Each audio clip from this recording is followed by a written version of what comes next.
So I managed to get this electrical box out. I'll show you where it is. It's halfway between the two. I couldn't find any of those conduit that were in that junction box that made it all the way down, which is really strange.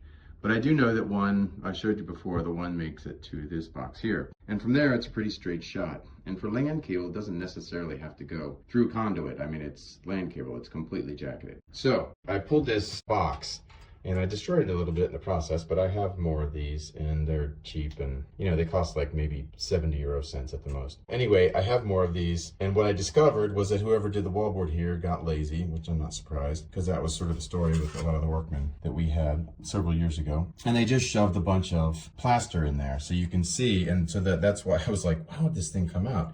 And now I know it's because you can see they just shoved a bunch of plaster in there, pressed the box into it, and said, hey, we're going to cover it up. Nobody will ever know the difference. Being the slightly inattentive perfectionist that I am, I'm actually going to remove that. I'm going to cut a little bit larger hole. I'm going to replace it with some wallboard, which is not really what I wanted to do, but that's what I'm going to do.